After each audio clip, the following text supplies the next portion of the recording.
Happy Friday, everybody, and welcome to Deep Thoughts with Mr. Papy. Hey, how's it And going, everyone? yeah, we're going to talk about his hometown Steelers and Panthers. We're also going to go over the Eagles and Bears, Lions and Jets, and Falcons and Saints with the Saturday Sunday slate this week. We have a pod coming out with myself and Hilo that'll discuss just the Saturday slate, and Justin here is going to help cover the other three games that Mark wrote up. And if you're listening to us on podcast, don't forget you can come see our pretty faces over on YouTube.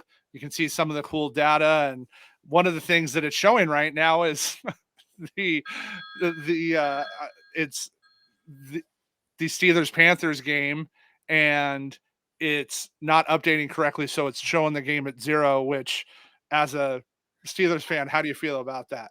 Yeah, I mean, I think it's showing it correctly. I mean, 0-0 should be the total. I'd probably still bet the under. Yeah, I mean, this game is really going to be a rough game from a scoring standpoint. And as a Steelers fan, it's frustrating to watch their offense play right now. I think I said in this write-up that you might want to see them incinerated by fire-breathing dragons or whatever monster you choose. Yeah. And, it's because the scheme is so bad. I mean, they have talented players. The O-line was supposed to be the weakness this year. It's actually performed pretty well, especially in pass blocking. And you have Freiermuth, you have Pickens, you have DJ, Claypool to start the year, all above average NFL talents. Najee, all these guys are picked in the first 3 rounds, and you can't muster totals, scores north of 20. And it's because the offense is just so uncreative. I mean, if I see one more go route where he just throws it to a guy that's one-on-one and hopes he brings it down, those are the only good plays, really. Just, hey, chuck the ball up on a go route and hope the guy comes down with it. I mean, that is only going to work so often. It's rough. It's like Jay Cutler's playing quarterback back there, and every play is just you throw a go route to your best player. So, it's tough to watch. And when you look at the game environment, I mean, the Steelers' only really good game environment of the year was against the Bengals, where it was 37-30. And one of their other higher scoring game environments was the Eagles. The Steelers only put up, 13 points. The Eagles just scored 35. So the only time I would really consider these guys for DFS for the most part is in a great game environment at this point, until this scheme changes. And then you have the Panthers, who they're just going to slam the ball. That's who they've become the last month, especially the last couple of games, and it's working. I mean, the Panthers might make the playoffs in one of the most wild, right? Just absolutely wild. We're having that conversation. Just crazy that we're sitting here saying that the Panthers might make the playoffs. I mean, it's mind blowing to think that can happen in the NFL. I mean, they were literally giving up baseball style, when teams just throw in the towel, trade everyone away. It was like they're getting prospects, and all of a sudden they can actually make the playoffs. It's really just shows you that the NFL is always closer than you think. Everyone's good. There's talented players on every team, and it's always closer than you think. And the other thing it shows you is that Tom Brady knows how to pick the division that he plays in. I mean, how does he manage to go from how does he manage to go from the AFC East for 20 years? Who was the best quarterback for those 20 years he was in the AFC East? Really, who was the other best quarterback? Chad Pennington? It might have been Chad Pennington. Was he the best quarterback for 20 years of the Bills, Dolphins, or Jets? He might have been. And then he goes to the NFC South right away. And Breeze retires. Matt Ryan, goes the way of the dodo. And it's just his division doesn't have to win a game. He doesn't have to go above 500 to win his division. It's crazy how that man runs. But, the Panthers are very in it. And if they win this game, which they easily could, and if they win against the Bucs, I mean, they might win the division. So they're going to play hard, but it's going to be a lot of running. And I don't see a lot of ways in DFS this game's going to be profitable. What did you think of the reports seeing some of the guys coming out saying we want to see Mason at QB? I don't really want to see Mason at QB.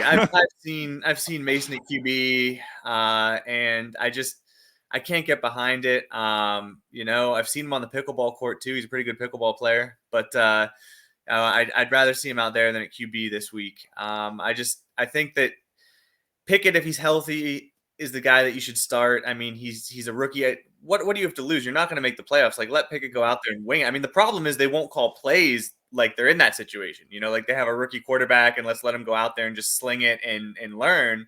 Who cares if we really win or lose? Maybe if we even lose, we'll get a better draft pick. Like Mike Tomlin loves to go 8-8, which is kind of the worst possible outcome because you don't make the playoffs and you don't get a good draft pick. So it's really not a victory. And so hopefully Kenny gets to start. I don't think Mason is a guy that's going to be an NFL caliber starter. I feel like he's a good backup. He's one of those guys that should hang around in the league and come in and fill in for you, but I just don't see him as a starter. So let's talk about the DSF standpoint of this. Do you see any leverage looking at projected ownership on this slate right now? The Broncos are coming in just massive, right? Just massive ownership. It's 30% right now projected. The next closest is the Titans at 10, and the Panthers are down at 6.3. Do you think there's enough volume from the Steelers to generate a score? And the caveat I'll use is look at what the Browns did against Houston and other defenses have done. While they're not generating insane amount of plays, it's enough pass attempts that they're taking advantage of it. So you're saying from a perspective of playing one of the defenses? Yeah, playing the Carolina side. Yeah, I mean, I could see playing the Carolina defense, and I could even see playing the Steelers defense, really. But the main issue I have with playing the Carolina defense is the Steelers O-line is pretty good pass blocking, and so they're not really a O-line you want to target there. Now, if you want to say, Mitch or Mason are in there and you can just play a defense against them, especially at home, I mean, you absolutely can. They're also not that cheap. I think, what are they, 3,300? 3,300, yep. 3,300, yeah. So they're not that cheap. I wouldn't call someone a donk if they played the Panthers defense. They're not a bad play. I just don't know that I will necessarily go there. Although I may. I mean, under 10% ownership is definitely always enticing for a defense. It hurts me to say, but I'm finally off my Pickett stacks for the rest of the year. I just can't play him anymore. And I've played him pretty much every week since he started. And I love Pickens. I love DJ. I think there's tons of talent there. Pat. And I have a ton of Pat in best ball. And I just don't see how he gets it. I don't see how they get it done anymore. Yeah. I mean, I have Pat on my best ball team. I'm 60th in underdogs where it finished the season. So I don't know if anyone talks about best, but you got me sidetracked on best ball now, but super excited for the best ball sweat here down the frame. Yeah. We're going to finish that up today and get into best ball, 'cause I didn't really get to go over any of it with Mark. Yeah. I'm super excited for this. My first real sweat here. And then the playoffs got a bunch of team ins, and my best team was 60th overall on underdog. So hopefully I'm rooting for that one. It has Fryermuth on it. So, but yeah, I agree with you in terms of DFS and the stacks. I can't get behind the Pickett stacks anymore. I really think it'll win someone $1 million, but it will probably be next year when hopefully they fire the offensive coordinator and change the scheme. It's just the scheme is too bland. There's no creativity. Guys aren't schemed open into space, and they've kind of become more of a running team too the last month. So it's like they want to run if they can. They throw go routes and hope their guy comes down with it. It's just not a game plan I can get behind. It's like watching the Raiders when I was a little kid. This is what it reminds me of. So I grew up in California, and in the 80s, late 80s, the three teams that really saw a lot of on the West Coast were the Raiders, Niners, and Cowboys. So we saw a ton of them. And that's what it was. To try to run the ball a little bit and then just chuck the ball downfield. And we saw for all those years and all the draft picks that Al would make and how much he liked him, that it's like they're trying to run a 20, 30-year-old offense at this point. Yeah, I mean, even the 20 or 30-year-old 70s, they accused the Steelers of icing the sidelines to slow down the receivers on the outside, offense of the Raiders. That offense even had a point. I mean, at least you tried to run the ball so much that the other team basically brought everyone into the box, then you'd throw deep. I don't even think there's that much thought here. I mean, it's literally like go straight and I'll throw you the ball. It's one of the worst schemes I've ever seen, honestly. Yeah, it's been tough to watch. So kind of ironic if you're watching this on YouTube, you can see how it's uploading the game. The game is at 37.5 right now, over under, but just not a spot to have a lot of exposure to when we're trying to get 4 or 5x on our money here. So speaking of best ball, we're going to talk about a big game in terms of that for me personally, and I think a lot of people in the best ball spaces. We have Philadelphia against the Bears, and I personally have a tractor trailer load of Fields, a decent amount of Kmet with him, and so from a DFS standpoint, we've seen what the Eagles do in the first half. They step on the gas, they mash you into the ground, and then they shut it off. This is an interesting spot because of how bad the Bears' run defense is and how much they've turned to running the ball. How do you see yourself trying to play this game? Is this game on your radar? Is there any unique ways to process this game for you? Yeah, I like this game a lot actually, and I like it from the Eagles standpoint, particularly Miles Sanders, who is my most common player in best ball in this game. I have a ton of Miles Sanders, including on that team, and I also have Cole Kmet on that team. Again, a tractor load of players. I have tons of Hurts and Goddard, who hopefully plays. Just all over the Eagles, and Sanders though is the guy I have the most of, and I really hope that he explodes for best ball, but I also like him in DFS this week. I'm a little bit annoyed with myself. I didn't have more of him in DFS last week. There were so many cheap running back options I got enamored with that I kind of, forgot about Sanders, who was in a great matchup and didn't have enough of him.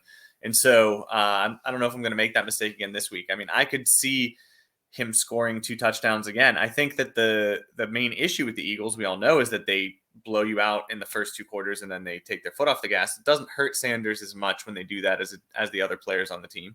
And it's a pristine matchup. And he could just get the touchdowns, right? Like, that's the thing with Sanders. There's so much touchdown variance because they could be passed. Jalen Hurts could get them, or he could get them, or they'll just bring in Kenneth Gainwell and give him one, Right. every so often. So Right, they could give Boston Scott one. yeah, like So there's so much touchdown variance with him, and so I think that's why he usually has low ownership. Which he usually does. I mean, no one is really that excited to play Sanders. I haven't looked at the ownership projections yet. I usually start to look Friday night when they get a little bit better. He's just under 10. He's at 8% projected as of late Friday afternoon when we're recording this. So there you go then. He's under 10% again, even though he just had a big game and he's in a plus matchup with a huge team total. Yep, 12th and 12th right now overall is where he's projecting. Yeah, so there you go. I will probably not make the same mistake of being, even weight instead of overweight on Sanders this week. I will probably be overweight on Sanders. So he's definitely my favorite play from this game. I mean, part of me wants to say, what if the Bears keep up? Right. If the Bears keep up, how would you want to stack that? It's interesting to think what would be the best approach there. It might be to use Fields. Because if the Bears are keeping up, Fields is probably doing a lot of work. So if you use him, basically saying, okay, well, the Bears are keeping up, and then who do I want to bring back? Well, if the Bears are keeping up, I don't really have to be afraid that the Eagles are going to take their foot off the gas. So maybe bring it back with Eagles pass catchers. And then you go back and you say, okay, so do I play Fields by himself? Do I stack him with somebody? Well, you probably could play him by himself, but you could certainly look to stack him with either Claypool, who I think is supposed to play, or Kmet would be, the other option, and hope that the TDs fall there. So I actually like this game overall. Like I will probably have some version of a stack, and probably Miles Sanders on other teams that I'm betting more on this week. What are your thoughts about, as far as that goes? So if you get off of Miles to give a contrarian point of view, and do you see any standalone value in a single AJ, a single Devonta, or a paired AJ with Fields? Because Hurts right now is coming in at second second highest ownership, but at the same time, Fields' price is up where it should be now. It's $7,400. I don't think anybody is crazy enough to try that. I don't know that I am, but when I try to think weirdly and get my Sonic on and start meditating about, what weird things could happen, those are some of my weird thoughts to this game. Yeah, I mean, it's definitely a game where it could play out that way, where like Fields is good by himself. You just run, it's all rushing production, and that keeps the Bears close enough that the Eagles keep throwing, and AJ Brown has a big day. I think I'm probably more likely to go full stacks though in this one, and I think the reason would be is that if I say in my head the Bears score enough points to win me a tourney with Bears playing, then the Eagles kind of have to, and that makes me want more than one of them. Now, could you do it though the way that you were saying and end up being unique? Yeah, and if the points concentrate in a certain way, you could certainly get there that way. And I think that's something I would look at in MME rosters. But I think if I'm like saying, okay, I'm going to look at it to play this game in a 3-entry max roster, how am I going to play it? I'm probably stacking it or playing Miles Sanders by himself.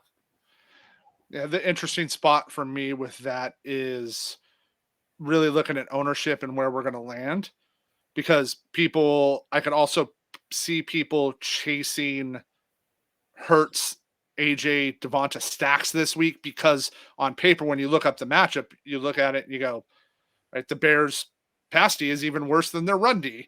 Yeah, and horrible. right, they could go out and look at what they've done before. I like the side of, what if this turns into the Bears Dallas game, where all of a sudden it's a 38-31 game at the end of the day. You better have had, if you have this game overstacked, I think that's a really unique way to approach this.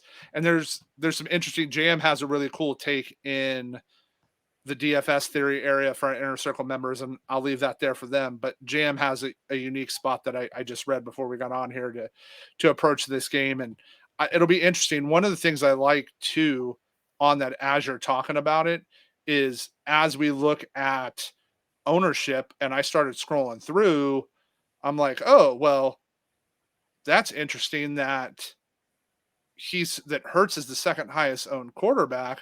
But then when I start looking at wide receivers, I start scrolling down and I'm like, I'm scrolling kind of far. And if you're watching me, you can see it.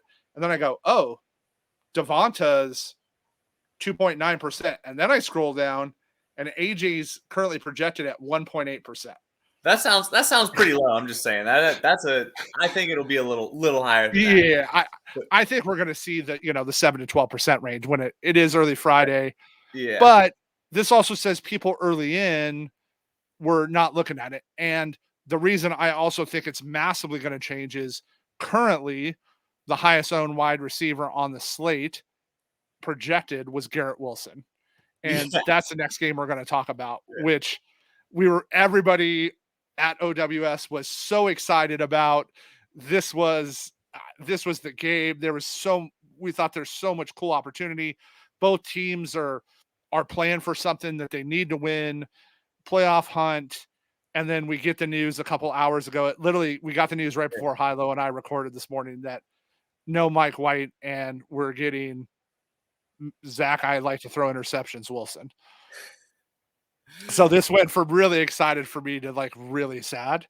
And I love Garrett Wilson. I have, on that best ball scene, I have a ton of Wilson. I was like, this is great. Like, he's going to have a big matchup. And can he still? Sure. But it let the wind out of my sails. How about yourself? Poor Garrett Wilson. I feel for the man. How he must be looking in the mirror right now, just like, oh, I got this guy again. But Zach Wilson just does not belong in the NFL. I think I was calling him Zach Frightened Child Wilson as early as like game 2 or 3 last year of him playing, because he just looked so bad. And you can kind of just tell when a guy just doesn't have it, and Zach Wilson does not have it. So I mean, them bringing him back, I guess. I mean, Is Joe Flacco health? I haven't followed Joe Flacco's health. Is Joe Flacco healthy? I mean, he is. So that was the quick conversation Mark and I had about it earlier. Was what I almost feel like Flacco's in the doghouse. Like he did something. I literally said, did he like do something to one of the coaches? What what are we not seeing from a coach perspective? Try to take your DFS hat off and look at it from I'm a coach and there's some smart guys there, someone smart. And I don't understand what Flacco did for them to say in a game that is crazy important for them that they are fighting for a playoff spot. They got This to win. isn't just this is, hey, we're trying to make the playoffs. That they say we think we have a better chance at the guy we can't control, that all he does is sling it down the field and throw tons of interceptions, that we think we have a better chance with him than we do with Flacco. I would love to know inside the locker room why, and I don't think we ever will, but there's something there.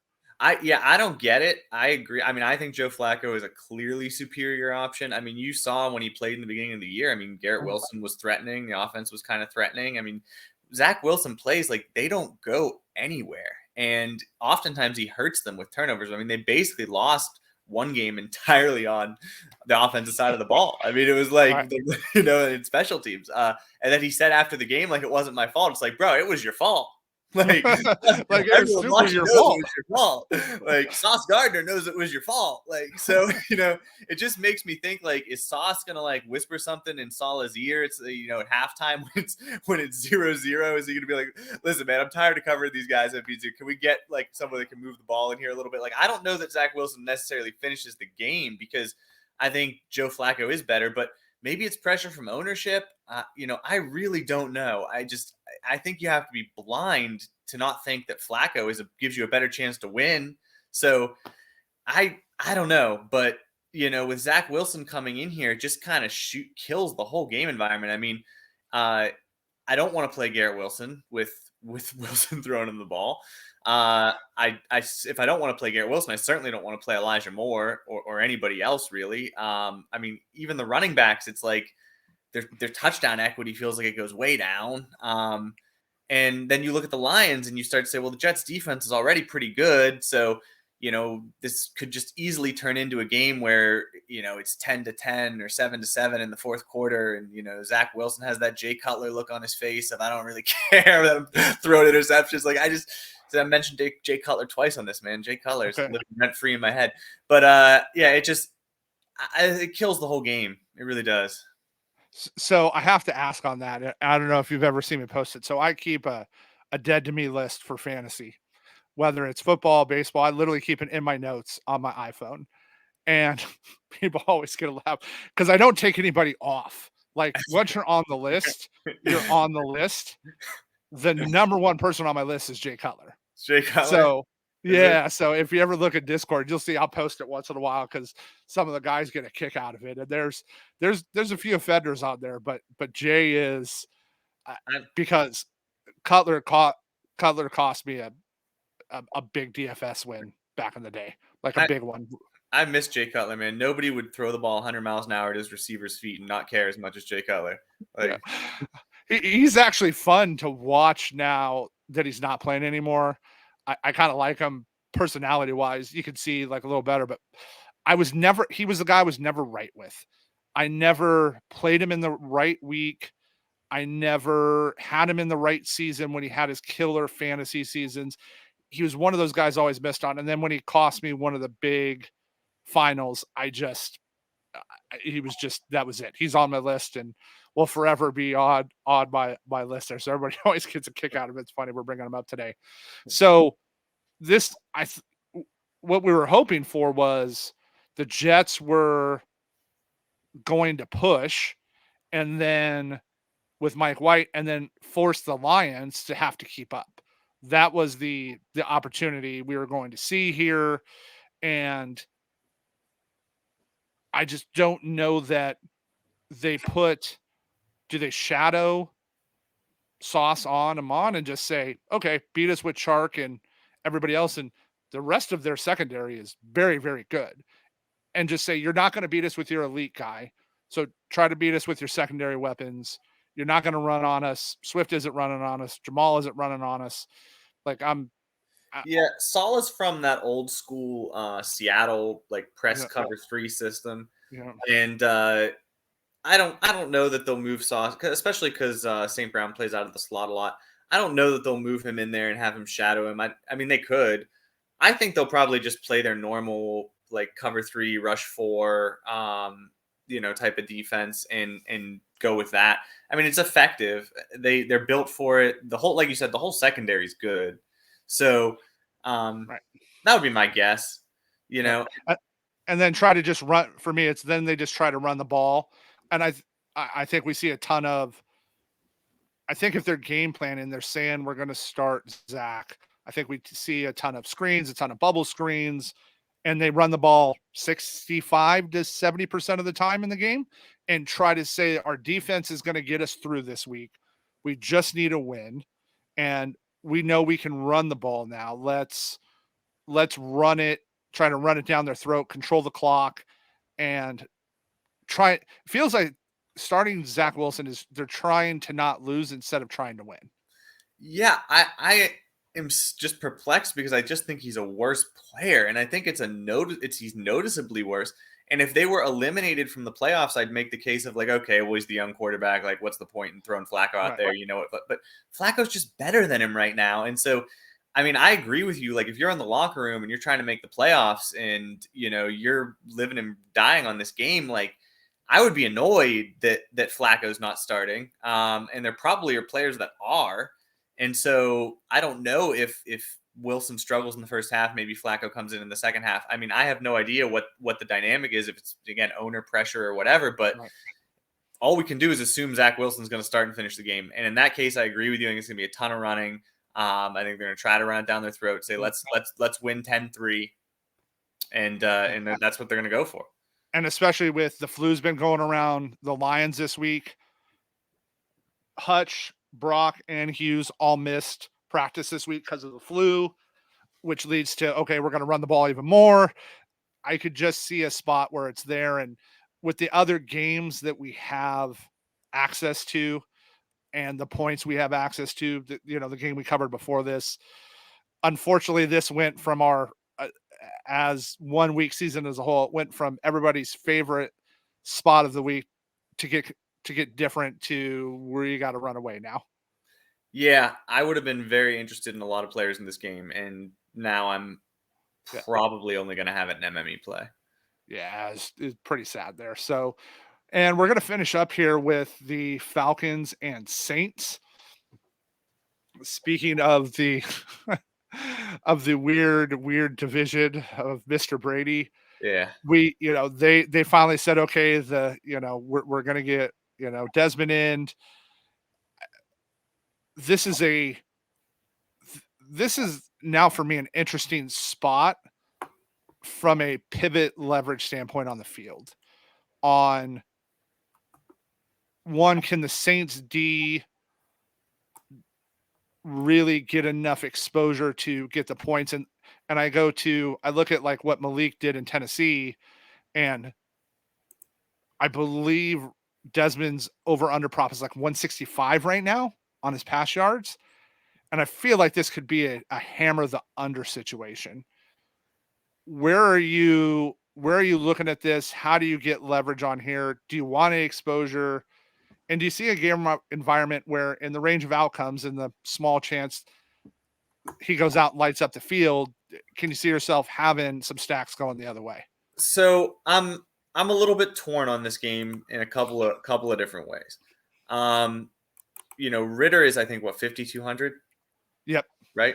So, I mean, that's really cheap for a quarterback, other than like total pricing mistakes where a backup plays and he's 4K. That's about as cheap as you ever see a quarterback, right? So he's essentially free.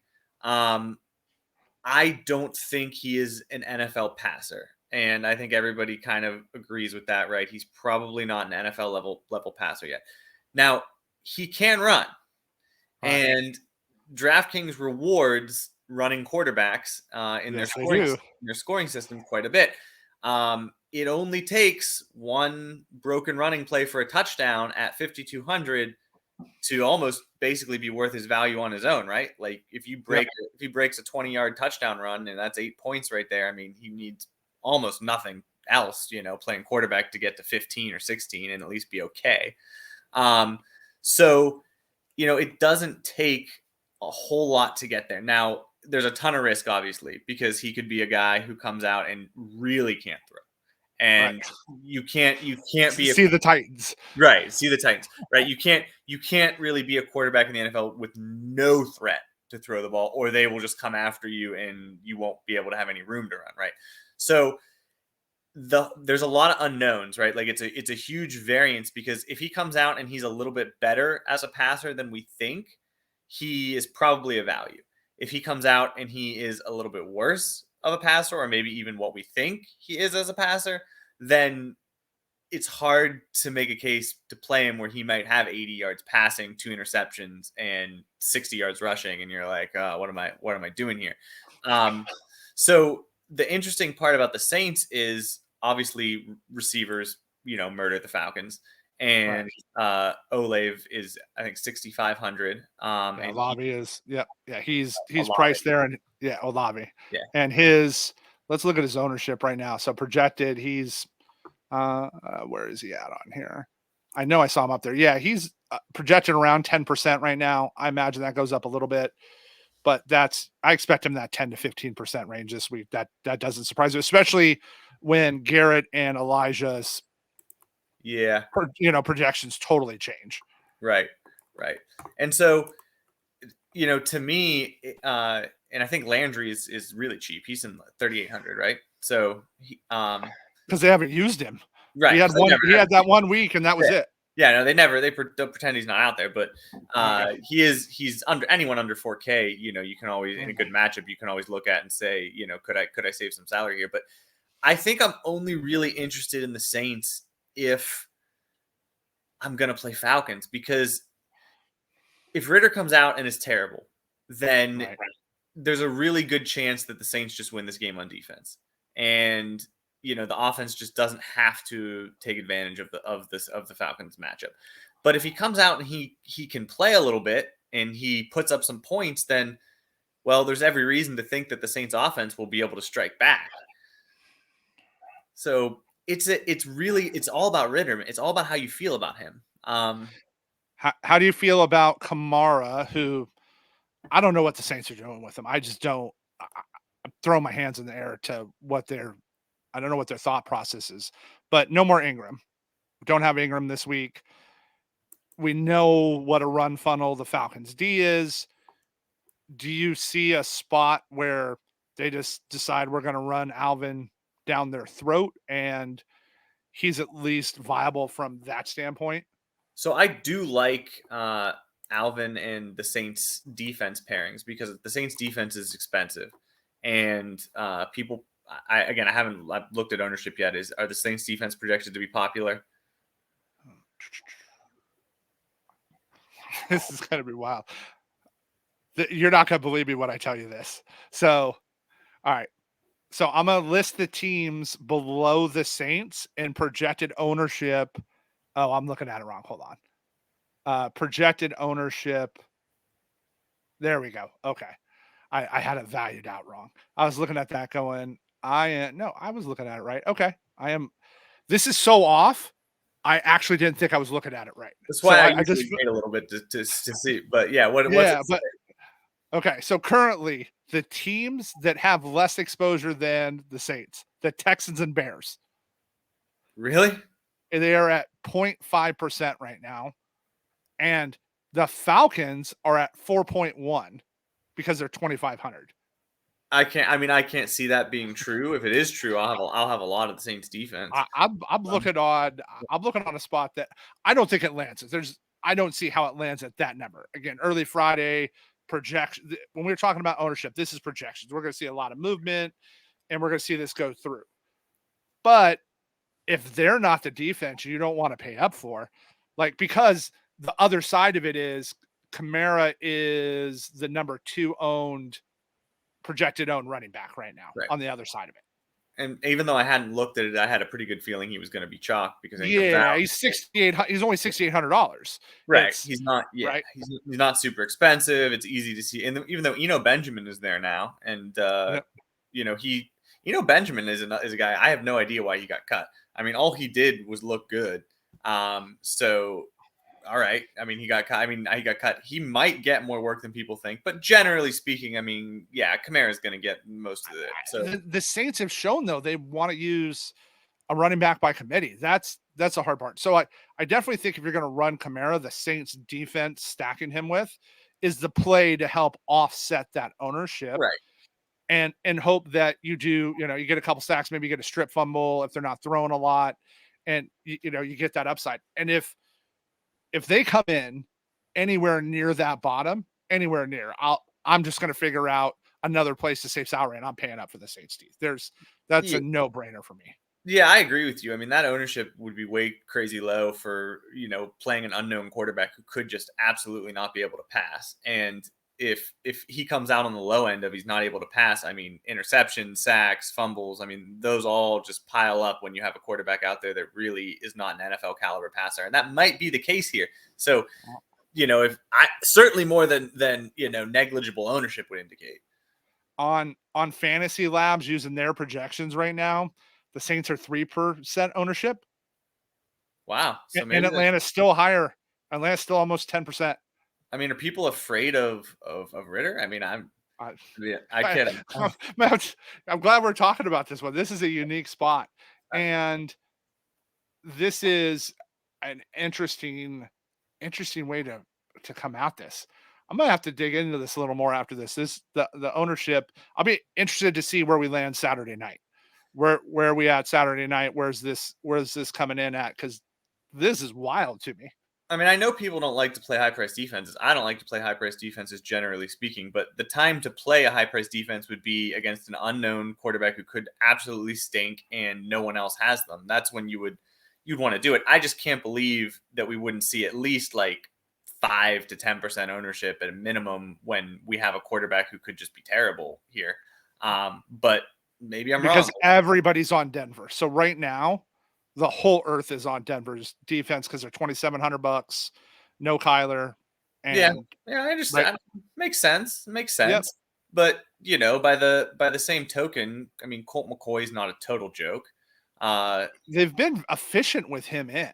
Yeah, I mean, they haven't been terrible. They're not as explosive with him as they are with Kyler, but he's kind of more of a game manager. I don't know. I don't know that I see the Denver defense being such an overwhelmingly better play at that ownership than just paying up and like taking the Saints. Like, would it shock me if Colt McCoy just kind of game manages way to a game where maybe they only score 17 points, but he doesn't really turn the ball over, and then Ritter is just a train wreck and gives up 2 defensive touchdowns and 5 sacks? Like, I could totally see that. So listen to this. So we just got our 1 week season. We do our own projections. Shout out X. His projections have been, I've been really happy with what he's doing this year to get him to where they are. So they just came up. So Bears, Bengals, Texans, Saints. Saints projected at 1.6 right now. And just like everybody else, the Broncos, Titans, Panthers are all projecting for major ownership, but it's the Broncos. The ownership is all there on them. And my interesting thought with that pivot, and I'm going to talk about that game with Mike, is what if Arizona just decides to run the ball and they just throw Connor out there and they don't pass a ton, and the Broncos don't get a ton of opportunity? That's going to make or break the slate for a lot of them. Well, that's kind of that game manager, right? Like if he comes out and it's just like, okay, Colt McCoy managed the game, right? We're just going to run Connor, throw dump offs, throw screens, and they might not score a ton of points, but we know for fantasy, you need sacks, turnovers, and hopefully defensive touchdowns. Like, I just see a much higher chance that the Saints score a defensive touchdown than the Broncos this week. Like, much, much higher. Okay, so give me one game we haven't talked about yet on the main slate that is another game you're going to be looking at, you want to dig into, and you see some value in. Oh, man, putting me on the spot. But no, I got one for you. The Chargers-Titans game is a game that I like, and I like it. I'm going to have best ball sweats because I have Keenan Allen somehow on that team that got 60th overall and underdog, and I have Keenan freaking Allen, who I drafted in the high 3rd round. But again, I'm not here to lament that. But the Chargers, I just see that game as a game where the way each team wants to attack lines up perfectly with the defensive weakness of the other team. And that being that the Titans want to run, right? It's no secret how they want to play. And the Chargers are poor against the run. And the Chargers want to pass, right? It's no secret how they want to play. And everyone passes against the Titans anyway. So I think that's a very easy game to know both teams are going to attack in a certain way.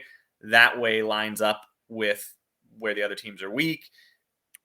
I could see a back and forth affair where, they're both having success in their preferred style and it ends up with a lot of points.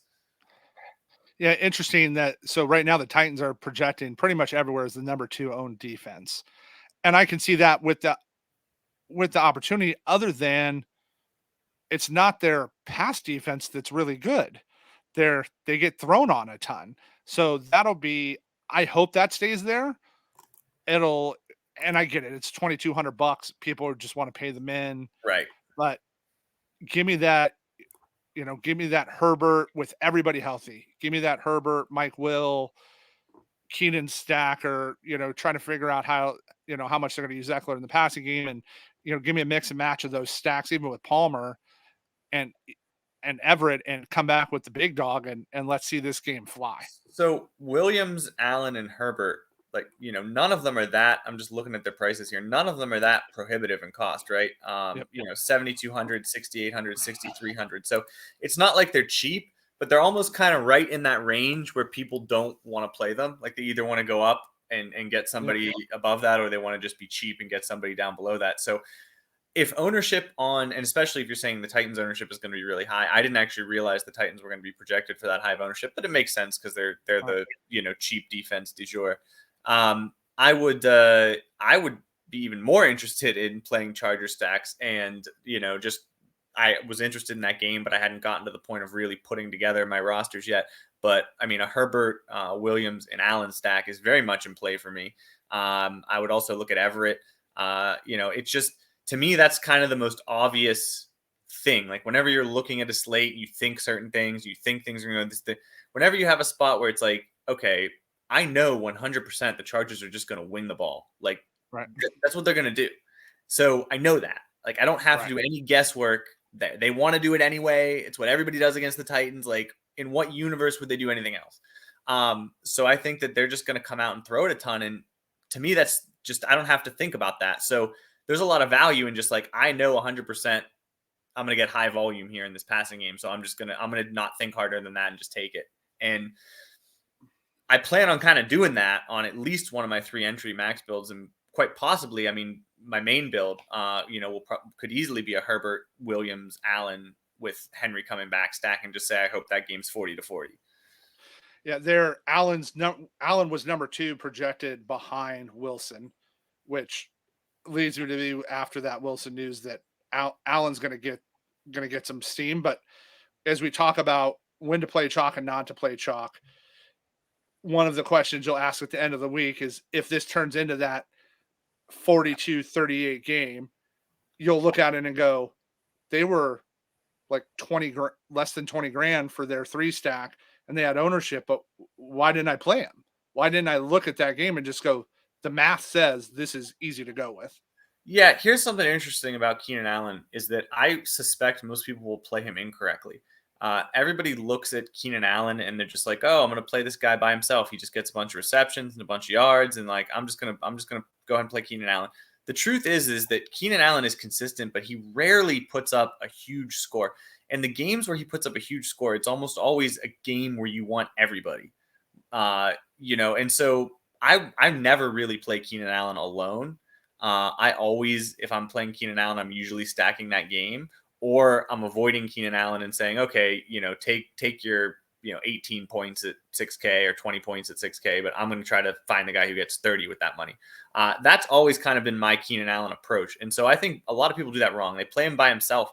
I don't see Allen as a guy I ever play by himself. He's either a game stack play for me or I leave him be. Yeah, he's never just a standalone guy. He's not going to be St. Brown, to use somebody of current times that I just want to say, okay, I'm happy with him. I want to use him and go from there. So that'll be a fun game to look at. So let's get into best ball as we end up here. who are you? We've talked about it over, a few of these, and we've brought it up a little bit on this podcast. How are you feeling after you're seeing your teams that have gotten through, and who did you get a chance to look at anybody on your squads that doesn't have a ton of ownership that you think could really help you? Yeah, I did actually. I did, take a minute to kind of, as a degenerate, sit there and look through all the teams. I think we all did. So, oh man, I was just gonna spend an hour doing this today. So, I did though, and it was a fun hour, and it was interesting when I looked at it. One guy who I have a lot of that got through on my teams that I thought would be super common and didn't appear to be was CMC. Yep. I was really surprised, and I'm not sure why, because it's not like he had a bad year. I mean, I guess he didn't have a for sure you're going to advance when you drafted him in the top 5 year, but he had a good year. And so, when I saw how little of him had advanced, and I have a lot of him, again, including on my best team that I'm trying to root for the most, I was really taken aback by that. So CMC is a big one. And then Keenan Allen, who we just discussed, is a big one for me. I drafted a lot of Keenan Allen this year in best ball. I was all over the Chargers offense in general, but I ended up with a lot of Keenan Allen. And then, of course, not the year you wanted from Keenan Allen, but no. Because it wasn't the year you wanted from him, nobody really has him. So he's another one for me that I'm definitely going to need. What about you? Who do you need? So I need Fields massively. I was all in on Fields with where we were drafting him. He has a decent pass through rate, but I need Fields. I'm trying to pull up Are the pass through rates listed? Do they have? Is that information out there? They are. That's what I'm pulling it up right now. Where is it? It's going to link. Underdog has a link for it. I'll send it to you when we're done. Okay, cool. So Underdog finally posted and you can download it as a CSV. I hadn't downloaded it yet. Mm-hmm. So, but they had a quick tweet on who the lowest guys were. So one that I got through is Brady. Brady has very low pass through rate. I have some Brady through, and okay, so here we go. I knew Hayden had it in there. I can look at it faster. So show this thread. So low is there. So Hurts, Mahomes, Allen, Fields, Tua, Lawrence. I have a ton of Philly, Miami stacks. I had some really cool Arizona, Jacksonville stacks that I'm just really sad about now because of where we were getting D-Hop and everything that happened with Kyler. Obviously, that's there. On the running back side, Jacobs was obvious MVP there, but on the lower end, Swifty for me. I drafted a lot of Swift in season long and in best ball. He's one of my highest owned running backs, and if they can just give him the ball and have Jamal stop stealing all the touchdowns, he could really break it. And then looking at wide receiver, so Hill, Brown, Lockett, that was brutal for me. I had a ton of Lockett, Waddle, Jefferson, Adams, Kirk, Diggs, all guys I was all over. Tight end, I personally think Taysom Hill breaks the slate for somebody here. That I have some of them if he does. So do I. You had to because he can do it, right? What if we get to the end of the season? Imagine if something happens and and they've been using him, and that tight end eligibility is there. Schultz is much lower rate. Brait was there. Let me pull up the actual sheet here. Yeah, CMC a 0.21 for a top 3, but Taylor a 0.08 pass through rate. Wow. Because he was so bad this year. Right. So he was so bad. So there's a ton of zeros. Let me get through. Okay. Through some of the lower guys that actually matter. Javonte crushed a lot of people with getting hurt, right? His pass through rate was 0.05 and he's done for the season. Mm-hmm. People still drafted Ridley. One that could be interesting is Latavius Murray. They're using him in Denver, right at a 0.07 pass through rate. JT Najee was one. I full faded Najee. Najee was just a fade for me this year. He's at 0.08. Russ 0.08. Brady 0.08. Safford, who's done. Yeah, he's Who done. else? Pitts was really low. Mitchell, Renfro, a lot of the guys that got hurt. So this is crazy. I have 2 lineups on Underdog, not on DK, but on Underdog, that I have a Desmond Ritter stack that was with Pitts and London. So while Pitts is dead, this was what I was hoping for, right? Maybe we get to the end of the season and we get, when I'm drafting that many teams, you're trying to get weird, right? You're looking at all these, combinatorial options going, hey, what if they bring him in and they get him there? So he's another one. Skoranek with LA could be interesting. He has a super low rate. Okay, so here are the other. So Cook, Swift, Allen are the next lowest pass-through rates. And I got a lot of those. Yeah, I got a lot of Swifty. He's there. A lot of Elijah Moore. Dak is really low pass-through. And then Sutton. I'm going to cry over Sutton. Cooks, maybe if ever got healthy ever again. So here's my other one. My highest owned wide receiver on Underdog, not DK, is Kadarius. Captain made of glass, which is shown again. But is it in the range of outcomes, especially now that he's in KC, that he could have that 1 week to break the slate and at 0.11 pass-through rate? That could be really interesting. That's a spot that I'm actually excited about. I got a ton of them on DK too.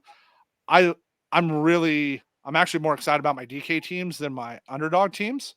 Oh yeah. I got some monsters at DK from a health standpoint that are just healthy. That's all that matters though in a lot of ways. Is just right. Like it's everybody's healthy. I'm hoping I can get through this week. Goddard, Goddard was my guy. Him and Komet were my 2 tight ends. So Goddard being out has been rough on me. And then, who goes up? Evans is pretty low. I got a good little chunk of Evans. He's only at 0.12. And as you talked about, this is the other one that I think really could I think they could give the Mixon week this year is Herbert's at 0.12. I just talked about how Allen was. That's all Herbert is. Yeah, right. Herbert, Allen, right? Like I look over. I want to check I know I have Herbert through on one or two teams. I want to check him right now. Like, oh man, no one has Herbert. I think I have him stacked with Allen on one of them. So if I go advance rate and then I go position, right, and I start looking, I mean, he's really low in there. There's so many other guys that are through that just got that he's so much lower owned on that I could see him, if they have that, especially this week, right? What if we just talked about it. What if they have that Burrow week of week 16 last year? If you don't have some of that stack you're toast. Now this week, there's a little more leeway to get through because of having more teams. Right. But that next week is interesting. Also, it's 1 out of 10 this week, right? And then it's 1 out of 16, 1 out of 16 next week. So once you're in the 1 out of 16 phase, if a stack pops that week and you don't have it, you're not going to win. So you're just not getting through. So it'll be interesting to see here. So we'll have to keep talking about this the next couple of weeks, and let's hope we get excited. I missed. I didn't want to talk about it here because I talked about a bunch with Hilo. I ran Kittle captain 5-1 stack last night, and I had Mason, so if he would have scored that TD, I would have banked every single entry, every single one. Yeah, and I wouldn't have got the Millie because I didn't. I went Myers over Fant, and it was my coin flip. Was where did I think they're going to land Wise, and I thought Myers would be a little less owned, and so. But I would have all the single entries 111, won all the SEs, and ended at 107 with him breaking that run. So I'm still crying over that. That's all right. It happens, man. Yeah, it's cruel mistress. But it makes it fun. Right. I was just watching because I'm a Niners homer at the end, and then you're like, oh my gosh, he has a shot. I was screaming. But it made it fun for sure. So, but I'm excited for best ball in the playoffs here. Me too. I want to Yeah, want to thank everybody for tuning in. Again, if you're listening to this on podcast, you can also check it out on YouTube. We got a lot of the stats up that we show on the screens and talk about. And hope everybody does good, and talk to you guys soon. Yep. See everyone later. See you at the top of the leaderboards.